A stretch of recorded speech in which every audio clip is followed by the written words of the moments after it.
اعوذ باللہ من الشیطان الرجیم بسم اللہ الرحمن الرحیم الحمد للہ رب العالمین والصلاة والسلام علی سیدنا و نبینا و شفیعنا و حبیب قلوبنا و طبیب نفوسنا و مولانا و مقتدانا ابی القاسم محمد وآلہ الطیبین الطاہرین المعصومین المظلومین المنتجبین المنتخبین المیامین الہادین المہدیین الذین اذھب اللہ عنہم الرجس وطہرہم تطہیرا اللہم صلی علی محمد و آل محمد سیما بقیت اللہ فی الارضین عجل اللہ تعالی فرجہ الشریف ولعنت اللہ علی اعدائہم اجمعین من الآن الى یوم الدین اللہم لعن قتلۃ امیر المؤمنین اما بعد فقد قال اللہ عز وجل رب السماوات والارض وما بینہما فعبدہ واستبر لعبادتہ هل تعلم له سمیع صلوات پڑھ دے بر محمد و آل محمد اللہم صلی علی محمد. عزیزان گرامی قدر معزز سامعین موالیان امیر المؤمنین عزاداران سرکار سید الشہداء، اس مجلس کی مناسبت سے عنوان سخن کے طور پہ میں نے قرآن مجید کی جزائے وافل ہدایہ کی تلاوت کی شرف حاصل کیا ہے. سورہ مبارک مریم آیت نمبر 65 ارشاد ہو رہا ہے، خداوند عالم اپنی ربوبیت کا اظہار کرتے ہوئے کہہ رہا ہے کہ رب السماوات والارض وما بینہما، خداوند عالم زمین کا بھی رب ہے اور آسمانوں کا بھی پالنے والا ہے. وما بینہما، اور ہر اس شے کا رب ہے کہ جو زمین و آسمان کے درمیان ہے. فعبدہ، پس تم اسی کی عبادت کرو. واستبر لعبادتہ، اور تم اس کی عبادت میں صبر کرو. هل تعلم له سمیع، اور کیا تم کسی ایسے کو جانتے ہو کہ جو اللہ کا ہم نام ہے. بھائی توجہ فرمایا آپ حضرات، کیا تم کسی ایسے کو جانتے ہو؟ بہت مختصر سی گفتگو ہے، میرا ساتھ دینا پھر گفتگو تمام کر دوں گا. کیا تم کسی ایسے کو جانتے ہو؟ هل تعلم له سمیع، کیا تم کسی ایسے کو جانتے ہو کہ جو خدا کا ہم نام ہے، کہ جس کا نام خدا کا نام ہے، کہ جو خدا کا نام رکھتا ہے. هل تعلم له سمیع، کیا تم کسی ایسے کو جانتے ہو جو اللہ کا ہم نام ہے. دیکھیے سوال کرنے کی مختلف قسمیں ہیں، انہی میں سے دو مشہور زمانہ جو قسمیں وہ یہ ہے کہ انسان یا تو سوال لا علمی کی بنیاد پہ کرتا ہے اور یا تو سامنے والے کے دماغ میں تجسس پیدا کرنے کے لیے کرتا ہے. بھائی مثلا مجھے کوئی شے نہیں پتہ ہے اور میں پوچھوں کہ یہ کیا ہے، تو پھر یہ لا علمی کی بنیاد پہ سوال ہوگا. اور مثال کے طور پر مجھے کوئی شے پتہ ہے لیکن میں سامنے والے کے دماغ میں بھی سوال پیدا کرنا چاہتا ہوں اور پھر میں پوچھوں کہ یہ شے کیا ہے، تو پھر اس کا مطلب یہ ہوگا کہ یہاں سامنے والے کے دماغ میں تجسس پیدا کیا جا رہا ہے، سامنے والے کے دماغ میں تحقیق کا مادہ پیدا کیا جا رہا ہے. اب یہاں جو سوال کر رہا ہے هل تعلم له سمیع، وہ کون سی ذات ہے؟ اگر اس ذات کو سمجھ لیا جائے، پہچان لیا جائے، تو میں سمجھتا ہوں یہ مسئلہ بھی حل ہو جائے گا. دیکھیں یہاں سوال وہ ذات کر رہی ہے کہ جو عالم نہیں ہے، جو علیم ہے. بھائی جو اجل محتوم کی بھی خالق ہے، اجل موقوف کی بھی خالق ہے، جو قضا کو بھی خلق کرنے والا ہے اور جو قدر کو بھی پیدا کرنے والا ہے. یعنی اس کے تو علم میں سوال کرنا بھی میں سمجھتا ہوں کفر ہے. تو اس کا مطلب یہ ہے کہ وہ لا علمی کا تو یہاں کوئی مسئلہ ہی نہیں ہے.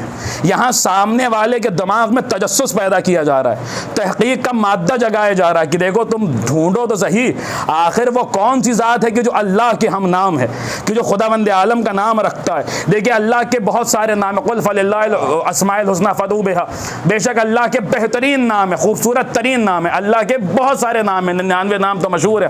ابھی آپ حضرات دعائے جوشن کبیر پڑھیں گے تو اس میں اللہ کے 1001 نام ہے. آپ اللہ کے سارے ناموں کو سامنے رکھیے اور پھر اللہ نے 1,24,000 انبیاء بھیجے، ان کے اوصیاء بھیجے، ان کے ناموں کو سامنے رکھیے اور پھر ڈھونڈیے کہ اللہ رحیم ہے، کیا کسی نبی کا نام رحیم ہے؟ اللہ کریم ہے، کیا کسی نبی کا نام کریم ہے؟ اللہ سبحان ہے، کیا کسی نبی کا نام سبحان ہے؟ اللہ دیان ہے، کیا کسی نبی کا نام دیان ہے؟ اللہ مستعان ہے، کیا کسی نبی کا نام مستعان ہے؟ اللہ ستار ہے، کیا کسی نبی کا نام ستار ہے؟ اللہ قہار ہے، کیا کسی نبی کا نام قہار ہے؟ اللہ جبار ہے، کیا کسی نبی کا نام جبار ہے؟ آپ کو نہیں ملے گا، اگر نہیں ملے تو آپ پھر آئیے، ہم بتاتے ہیں. ذرا تعصب کی اینک اتاریے اور بصیرت کا چشمہ لگائیے اور روش ادراک پہ نکل جائیے اس ذات کو ڈھونڈنے کے لیے کہ جو اللہ کی ہم نام ہے. اگر نہ ملے تو آئیے ہم آپ کو دکھلاتے ہیں وہ وہی ذات ہے جو اللہ کے مکان میں دنیا میں آئی، وہ وہی ذات ہے جو 3 دنوں تک اللہ کے مکان میں مہمان رہی، وہ وہی ذات ہے کہ جس نے آنکھ کھولی تو سب سے پہلے چہرہ رسالت کا دیدار کیا، وہ وہی ذات ہے جو مولا غدیر ہے، وہ وہی ذات ہے جو جناب امیر ہے، وہ وہی ذات ہے جو شاہ خیبر گیر ہے، وہ وہی ذات ہے جو زوج بطول ہے، وہ وہی ذات ہے جو وسیع رسول ہے، وہ وہی ذات ہے جو حبیب الاحباب ہے، وہ وہی ذات ہے جو قطب الاقطاب ہے، وہ وہی ذات ہے عزیزان گرام قدر. بس یہی دو نام ملیں گے، یا اللہ کو علی کہہ لیجئے یا ہمارے مولا کو علی کہہ لیجئے. ایک صلوات پڑھیے بر محمد و آل محمد. اللہم صلی علی محمد. اللہ نے اپنے نام پہ مولا کا نام علی رکھا. اللہ نے اپنے نام پہ مولا کا نام علی رکھا. دیکھیں اس بات کو محسوس کیجئے. اللہ نے اپنے نام پہ مولا کا نام علی رکھا، اپنے نام پہ نام رکھا.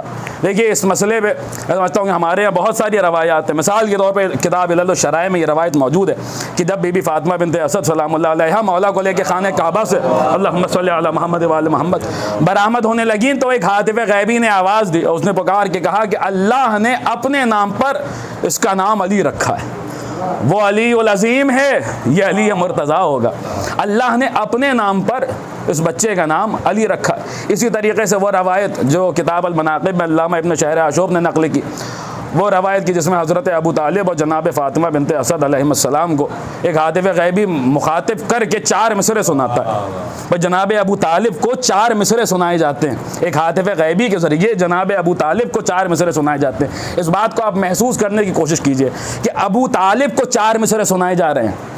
دنیا کے پہلے نعتگو شاعر کو 4 مصرے سنائے جا رہے ہیں. اس شاعر کو 4 مصرے سنائے جا رہے ہیں کہ جس کے متعلق خطیب نہج البلاغہ نے کہا کہ تم اپنے بچوں کو حضرت اب میرے بابا ابو طالب کے اشعار سکھایا کرو کہ اس میں حکمت کی باتیں ہیں. اس ابو طالب کو 4 مصرے سنائے گئے. وہ چاروں مصرے سن لیجئے. ارشاد ہوتا ہے کہ خصصتما بالولد الزکی الطاہر المنتجب الرضی فاسمہ من شامخ العلی علی اشتق من العلی. خصصتما بالولد الزکی کہ آپ دونوں کو مخصوص کر لیا گیا اس زکی بیٹے کے لیے، اس پاک بیٹے کے لیے. دیکھیں زکی کے کئی سارے معنی، مثلا کہ زکا جو ہے وہ زکاوت جو ہے وہ بھی زکی سے بنا، یعنی زکاوت یعنی عقل مند. ظاہر سی بات ہے کہ جو کل عقل ہو وہ زکی نہیں ہوگا تو اور کون زکی ہوگا. یا اسی طریقے سے بہت سارے معنی، مثلا لوگ کہتے ہیں کہ زکی کہتے ہیں پاک کو، تو میں کہتا ہوں کہ پاک کو زکی نہیں کہتے بلکہ پاک کرنے والے کو زکی کہتے ہیں، کیونکہ زکوٰۃ لفظ اسی سے بنا ہے. زکوٰۃ مال سے نکال دی جائے تو مال پاک ہو جاتا ہے. زکوٰۃ وہ شے ہے جس کے ذریعے مال پاک ہوتا ہے. یہ وہ زکی ہے کہ جس کی محبت کے ذریعے شجرے پاک ہوتے ہیں. خصصتما بالولد الزکی، آپ دونوں کو مخصوص کر لیا گیا اس زکی بیٹے کے لیے. پھر 3 صفات بیان کیے گئے. الطاہر المنتجب الرضی، وہ بیٹا کہ جو طاہر ہے، جو پاک ہے، جو منتجب ہے یعنی جو برگزیدہ ہے، والرضی اور وہ بیٹا کہ جو پسندیدہ ہے.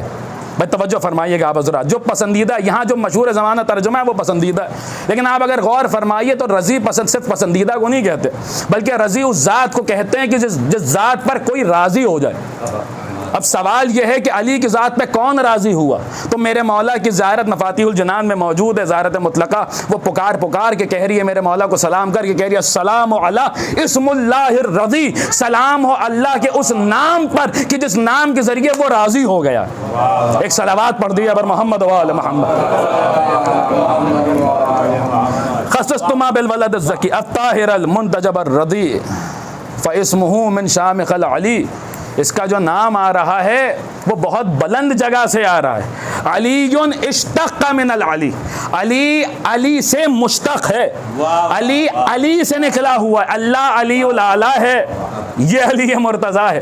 اس کا نام اللہ کے نام سے نکلا ہوا. لوگ ہم پر اعتراض کرتے ہیں صاحب ایسے فضائل پڑھ دیے، اللہ سے ملائی دے رہے ہیں، اللہ سے ملائی دے رہے ہیں. صاحب ہم پر اعتراض نہ کیجئے، دیکھیے اللہ ان کے نام کو اپنے نام سے ملائی دے رہا ہے. کہہ رہا ہے کہ میں اگر علی الاعلیٰ ہوں تو یہ علی مرتضیٰ ہے. عزیزان گرامی قدر، اور اس کے بعد آپ غور فرما لیں، بس یہیں پہ بات تمام کر دوں گا. اللہ نے اپنے نام پر مولا کا نام علی رکھا. سب کو پتا ہے کہ علی کہتے ہیں بلند کو. توجہ فرمائیے گا آپ حضرات، علی کہتے ہیں، بآخری بات ہے گفتگو تمام، علی کہتے ہیں بلند کو. دیکھیے علی بھی کہتے ہیں بلند کو. 2 لفظ ہیں، ایک ہے عالی اور ایک ہے علی. عالی بھی بلند کو کہتے ہیں، علی بھی بلند کو کہتے ہیں. دونوں کے درمیان فرق کیا ہے؟ دیکھیے دونوں کے درمیان وہی فرق ہے جو عالم میں اور علیم میں.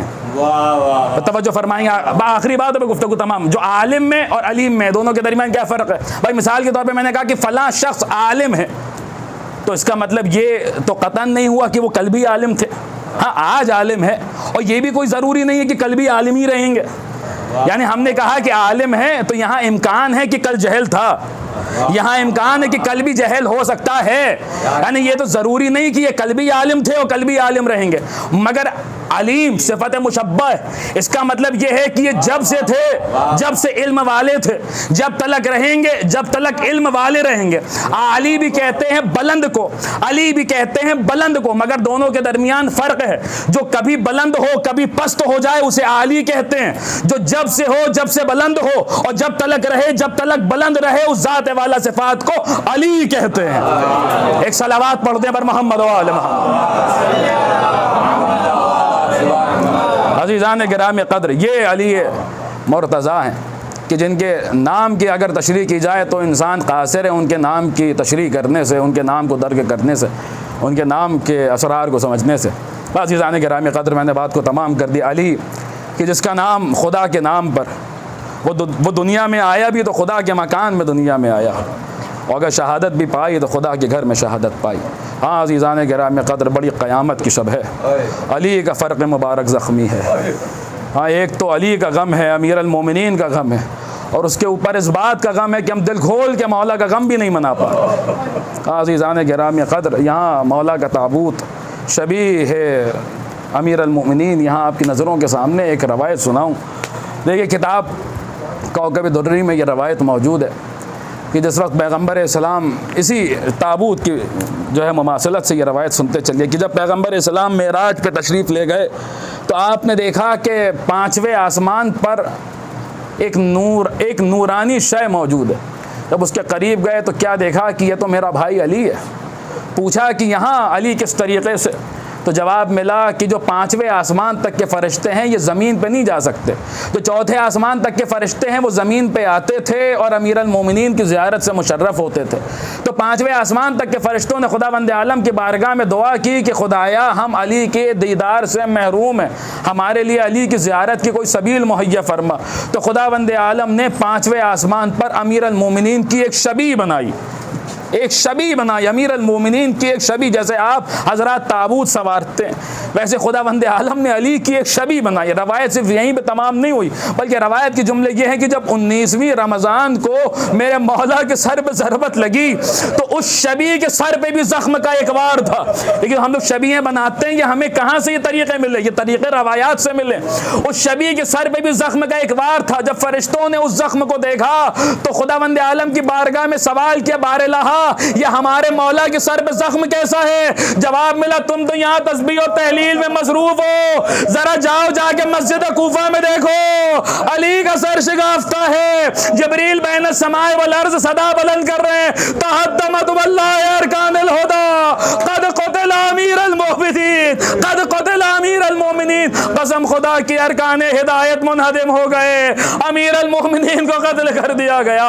اجرکم اللہ جعلکم اللہ من الباقین حسن اللہ لکم الجزاء۔ ہاں عزیزان گرامی قدر، بس سنیے 2-4 جملے پہ مجلس تمام۔ امیر المومنین کے سر مبارک پہ زخم لگا، حسن و حسین مسجد میں پہنچے، کیا دیکھا کہ زخمی باپ ہے، خدا کسی بیٹے کو وہ منظر نہ دکھلائے جو حسن و حسین نے اس وقت دیکھا۔ کیا دیکھا؟ باپ زخمی ہے، خاک مسجد اپنے ہاتھ سے اٹھاتے جاتے ہیں اور زخم سر میں بھرتے جاتے ہیں اور کہتے جاتے ہیں بسم اللہ و باللہ وعلی ملت رسول اللہ فزت رب الکعبہ۔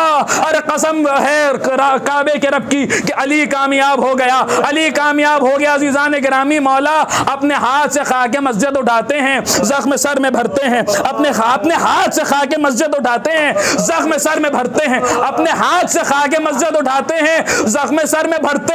ارے وہیں پہ اسی مسجد میں حسن و حسین کے ساتھ عباس بھی تو ہوں گے۔ میں کہوں گا مولا آپ کے ہاتھ سلامت ہیں، سر پہ زخم لگا تو ہاتھوں سے سہارا دیا، ہاتھ سے خاک مسجد اٹھاتے ہیں اور زخم سر میں بھرتے ہیں، مگر مولا کربلا میں عباس ہوں گے، آنکھ میں زخم ہوگا، سر پہ گرز کا وار ہوگا، مگر ہائے عباس جس کے ہاتھ نہیں سلامت ہے، میرا مولا منہ کے بل زمین کربلا پہ۔ الا لعنت اللہ علی الظالمین، انا للہ و انا الیہ راجعون۔ ربنا تقبل منا انک انت السمیع العلیم، اللہم عجل لولیک الفرج وجعلنا منہ۔